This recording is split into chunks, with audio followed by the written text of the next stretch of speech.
Imagine becoming one of the richest men on Earth. Imagine building an empire worth billions of dollars. Imagine being so powerful that governments, police forces, and even entire nations feared your name. But imagine losing everything: your power, your empire, your freedom, and finally, your life. This is the incredible story of Pablo Escobar, and the man whose ambition would ultimately lead to his destruction. Early life, 1949 to 1975. Pablo Emilio Escobar Gaviria was born on December 1st, 1949, in Rio Negro, Colombia. His father was a farmer. His mother was a schoolteacher. The family was poor, and from an early age, Pablo dreamed of becoming rich. But unlike most people, Pablo wasn't interested in waiting. He wanted wealth, and he wanted it fast. As a teenager, Escobar became involved in small crimes. He sold stolen goods, smuggled illegal products, and slowly entered the criminal world. But Pablo had bigger ambitions. He didn't just want money, he wanted power. And soon, he discovered the business that would change his life forever: cocaine. The birth of the Medellín Cartel. During the 1970s, cocaine demand exploded in the United States. Escobar saw an opportunity. He began transporting cocaine from Colombia into America. The profits were unbelievable. Millions became billions. Soon, Escobar joined forces with other traffickers and created the Medellín Cartel. What started as a small operation quickly became one of the most powerful criminal organizations in history. At its peak, the cartel controlled nearly 80% of the world's cocaine trade. Money flowed endlessly. Escobar's empire was making over $60 million every single day. He had become one of the richest men alive, a billionaire king by the 1980s. Pablo Escobar's wealth was unimaginable. Forbes magazine listed him among the richest people in the world. He owned private jets, luxury cars, mansions, a private zoo, and enormous estates across Colombia. He spent thousands of dollars every month simply replacing money damaged by rats.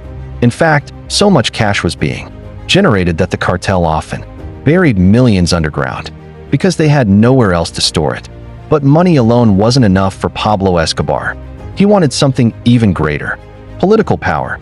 Escobar enters politics. Escobar tried to present himself as a man of the people. He built houses for the poor, constructed football fields, donated money to communities. Many people in Colombia saw him as a hero, a modern-day Robin Hood. Eventually, he entered politics. He dreamed of becoming president of Colombia, but his past soon caught up with him. Journalists and politicians exposed his criminal activities. His political ambitions collapsed, and Escobar became furious. He would no longer seek power through politics. He would seek it through fear. Escobar declared war against anyone who opposed him: judges, police, officers, journalists, politicians. No one was safe. His famous motto became, "Silver or lead. Take the money or take the bullet." Thousands of people were killed. Bombings shook Colombia. Fear spread throughout the country. Entire cities lived under constant threat. Escobar had become one of the most dangerous men on earth, but his violence only created more enemies. And eventually, those enemies united against him.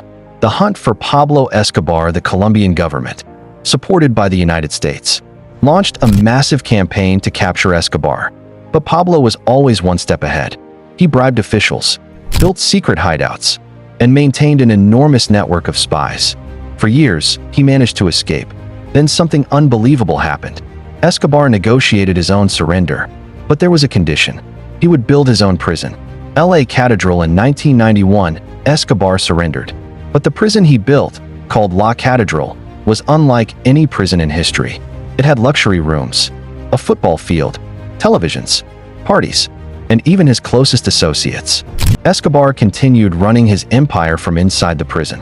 In reality, he wasn't imprisoned. He was living like a king. But when the Colombian government attempted to move him to a real prison, Pablo Escobar escaped, and the biggest manhunt in Colombian history began. The fall of the king. By 1992, Escobar's empire was collapsing. His allies had abandoned him. His enemies had multiplied. His family was constantly on the run.